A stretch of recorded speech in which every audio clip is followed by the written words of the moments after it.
Chapter 18 of the Song Celestial or Bhagavad Gita, Chapter 18.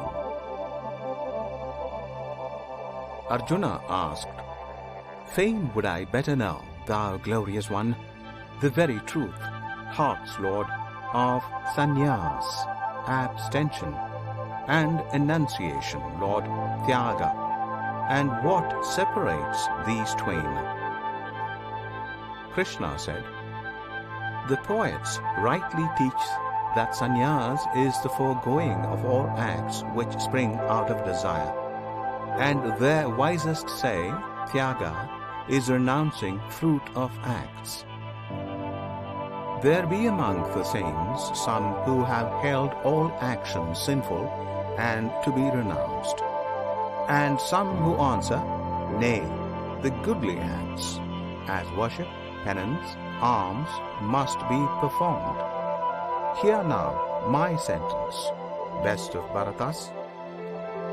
It's well set forth, O chaser of thy foes, renunciation is of threefold form, and worship, penance, alms not to be stayed, nay, to be gladly done. For all those three are purifying waters for true souls. Yet must be practiced even those high works in yielding up attachment and all fruit produced by works. This my judgment, Prince, this my insuperable and fixed decree. Abstaining from a work by right prescribed never is meet. So to abstain doth spring from darkness, and delusion teacheth it. Abstaining from a work grievous to flesh, when one saith it's unpleasing, this is null. Such as one acts from passion, not of gain wins his renunciation. But Arjun, abstaining from attachment to the work, abstaining from reward meant in the work, while yet one doth it full faithfully, saying it's right to do, that is true act and abstinence. Who doeth duty so, unvexed if his work fail, if it succeed unflattered, in his own heart justified, quit of debates and doubts, his is true act. For being in the body, none may stand wholly aloof from act, yet who abstains from profit of his acts is abstinent. The fruit of labors in the lives to come is threefold for all men: desirable and undesirable and mixed of both.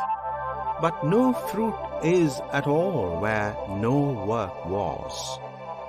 Hear from me, long-armed Lord, the makings five which go to every act, in Sankhya taught as necessary. First, the force, and then the agent. Next, the various instruments.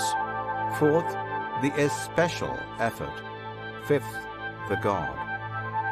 What work soever any mortal doth, of body, mind, or speech, evil or good, by these five doth he that. Which being thus, whoso, for lack of knowledge, seeth himself as the sole actor, knoweth not at all, and seeth not. Therefore, I say, if one, holding aloof from self, with unstained mind should slay all yonder host, being bid to slay, he doth not slay, he is not bound thereby. Knowledge, the thing known, and the mind which knows, these make the threefold starting ground of act. The act, the actor, and the instrument, these make the threefold total of the deed. But knowledge, agent, act are differenced by three dividing qualities. Hear now which be the qualities dividing them. There is true knowledge. Learn thou, it is this, to see one changeless life in all the lives, and in the separate, one inseparable. There is imperfect knowledge, that which sees the separate existences apart, and being separated, holds them real. There is false knowledge, that which blindly clings to one as if it were all, seeking no cause, deprived of light, narrow and dull and dark. There is right action, that which being enjoined is wrought without attachment, passionlessly, for duty, not for love, nor hate, nor gain. There is vain action, that which men pursue, aching to satisfy their desires, impelled by sense of self, with all-absorbing stress. This is of Rajas, passionate and vain. There is dark action, when one doth a thing heedless of issues, heedless of the hurt or wrong for others, heedless if he harm his own soul. It's of Tamas, black and bad. There is the rightful doer, he who acts free from self-seeking, humble, resolute, steadfast, in good or evil hap the same. Content to do aright, he truly acts. There is the impassioned doer, he that works from impulse, seeking profit, rude and bold to overcome, unchastened, slave by turns of sorrow and of joy, of Rajas he. And there be evildoers, loose of heart, low-minded, stubborn, fraudulent, remiss, dull, slow, despondent, children of the dark. Here too of intellect and steadfastness, the threefold separation, conqueror prince, how these are set apart by qualities. Good is the intellect which comprehends the coming forth and going back of life.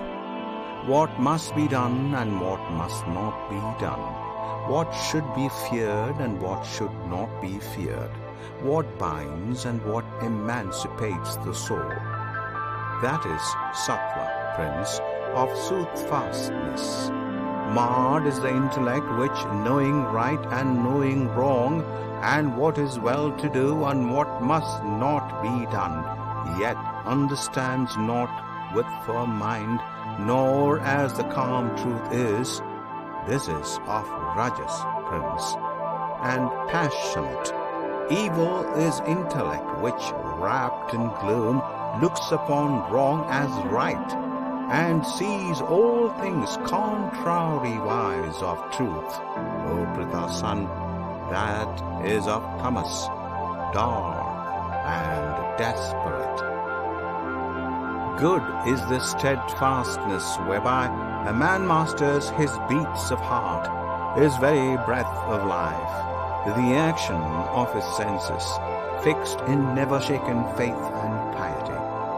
That is of Sattva, Prince, soothfast and fair. Stained is the steadfastness whereby a man holds to his duty, purpose, effort, end, for life's sake and the love of goods to gain. Arjuna, it's of Rajas, passion stamped. Sad is the steadfastness wherewith the fool cleaves to his sloth, his sorrow, and his fears, his folly and despair.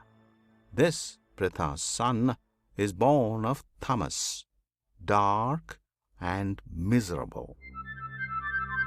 Hear further, chief of Bharatas, from me the threefold kinds of pleasure which there be. Good pleasure is the pleasure that endures, banishing pain for bitter at first as poison to the soul, but afterward sweet as the taste of Amrit. Drink of that. It springeth in the spirit's deep content, and painful pleasure springeth from the bond between the senses and the sense world. Sweet as Amrit is its first taste, but its last bitter as poison. It's of Rajas, Prince, and foul and dark the pleasure is which springs from sloth and sin and foolishness. At first and at the last, and all the way of life, the soul bewildering. It's of Tamas, Prince. For nothing lives on earth, nor amidst the gods in utmost heaven, but hath its being bound with these three qualities, by nature framed. The work of Brahmins, Kshatriyas, Vaisyas, and Sudras, O thou slayer of thy foes, is fixed by reason of the qualities planted in each. A Brahman's virtues, Prince, born of his nature, or serenity, self-mastery, religion, purity, patience, uprightness, learning, and to know the truth of things which be. A Kshatriya's pride, born of his nature, lives in valor, fire, constancy, skillfulness, spirit in fight, and open-handedness and noble mien, as of a lord of men. A Vaishya's task, born with his nature, is to till the ground, tend cattle, venture trade. A Sudra's state, suiting his nature, is to minister. Whoso performeth diligent, content, the work allotted to him, whatever it be, lays hold of perfectness. Here how a man findeth perfection, being so content. He findeth it through worship, wrought by work, of Him that is the source of all which lives, of Him by whom the universe was stretched.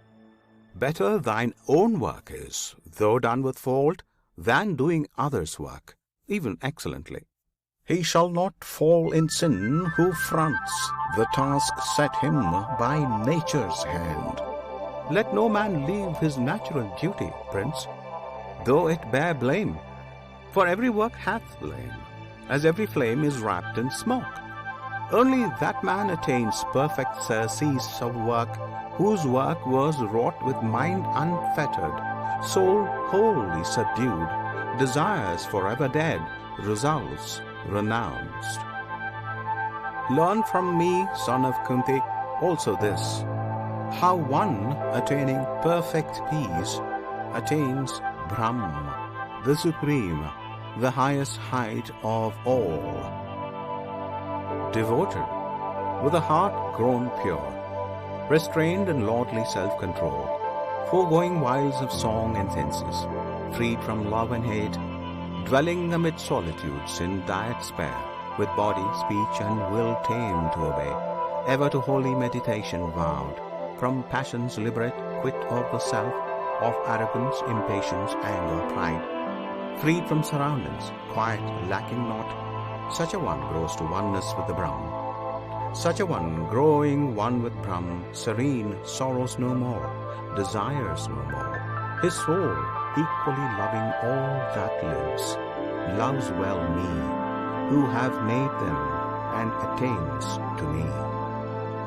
By this same love and worship doth he know me as I am, how high and wonderful, and knowing, straightway enters into me. And whatsoever deeds he doeth fixed in me, as in his refuge, he hath won forever, and forever by my grace the eternal rest. So win thou, in thy thoughts do all thou dost for me, renounce for me, sacrifice heart and mind and will to me. Live in the faith of me. In faith of me all dangers thou shalt vanquish by my grace. But trusting to thyself and heeding naught, thou canst but perish. If this day thou sayest, relying on thyself, I will not fight, vain will the purpose prove.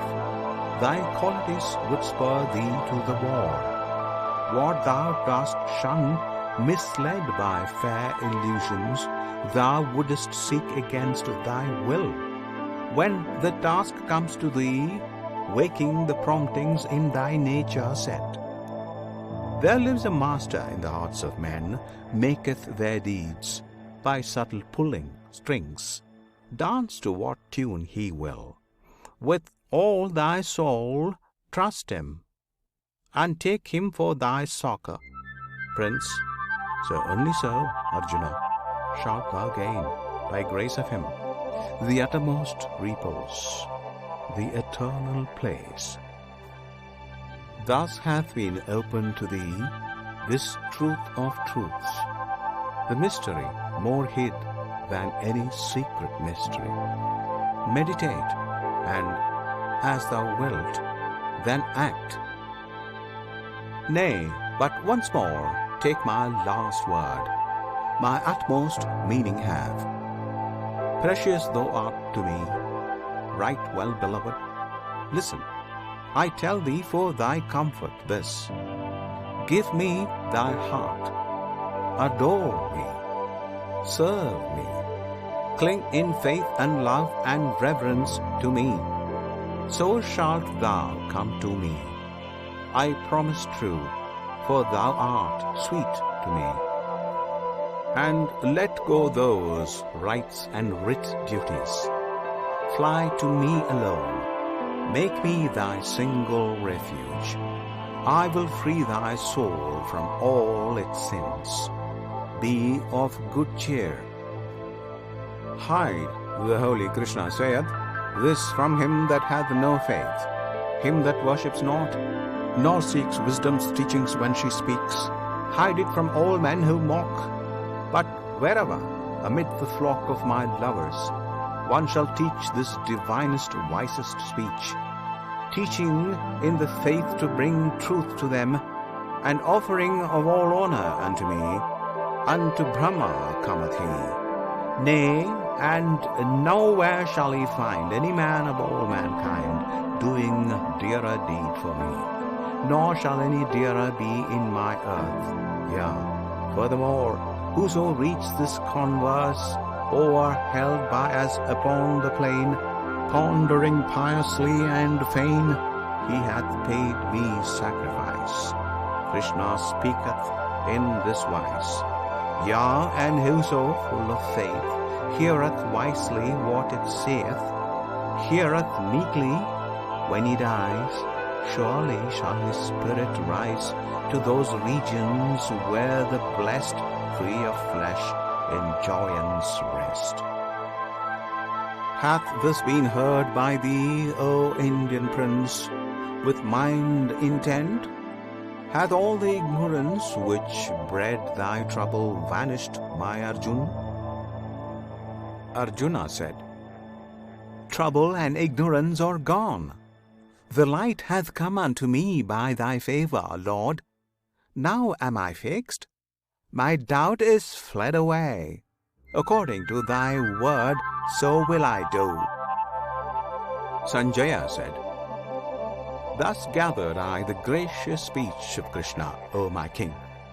Thus have I told, with heart athrill, this wise and wondrous thing by great Vaishya's learning writ, how Krishna's self made known the yoga, being yoga's lord. So is the high truth shown. And when I remember, O Lord my king, again Arjuna and the god in talk, and all this holy strain, great is my gladness. When I muse that splendor, passing speech of Hari, visible and plain, there is no tongue to reach my marvel and my love and bliss. O archer prince, all hail, O Krishna, Lord of Yoga. Surely there shall not fail blessing and victory and power for thy most mighty sake, where this song comes of Arjun, and how with God he spake. Here ends with chapter 18, entitled Moksha Sannyasa Yoga, or the Book of Religion by Deliverance and Renunciation, the Bhagavad Gita. End of the Song Celestial, or Bhagavad Gita,